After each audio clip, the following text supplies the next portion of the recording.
ஒரு சிறிய கிராமத்தில் ஆரு என்ற புத்திசாலி ஆனால் ஏழை சிறுவன் வாழ்ந்து வந்தான். அவனுக்கு படிக்க ரொம்ப ஆசை.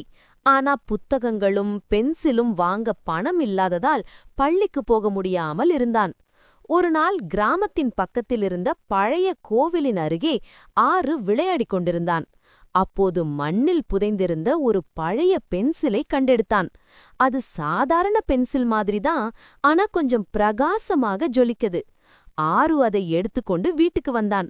சும்மா ஒரு காகிதத்தில் ஒரு அழகான மாமரம் என்று வரைந்தான். ஆச்சரியம்! அடுத்த நிமிஷமே அவன் வீட்டின் முன் உண்மையான பெரிய மாமரம் தோன்றியது. அப்போதுதான் ஆருக்கு புரிந்தது, இது ஒரு மந்திர பென்சில். அதற்குப் பிறகு ஆரு அந்த பென்சிலை வைத்து பசிக்கிறவர்களுக்கு உணவு, பள்ளிக்கூடம் இல்லாத இடத்தில் பள்ளி, உடம்பு சரியில்லாதவர்களுக்கு மருந்து எல்லாம் வரைந்து உதவி செய்தான்.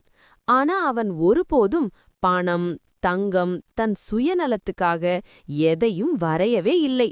ஒரு நாள் அந்த மந்திர பென்சில் மெதுவாக மறைந்துவிட்டது. ஆனா கிராம மக்கள் அனைவரும் ஆருவை நேசித்தார்கள். அவனுக்கு கல்வி கிடைக்க உதவி செய்தார்கள். ஆரு நல்ல கல்வி கற்று பெரிய மனிதனாகி மந்திரம் இல்லாமலே நல்லதை செய்ய முடியும் என்பதை உலகுக்கு கற்றுக் கொடுத்தான். நீதி: மந்திரம் விட நல்ல மனசுதான் மிகப்பெரிய சக்தி.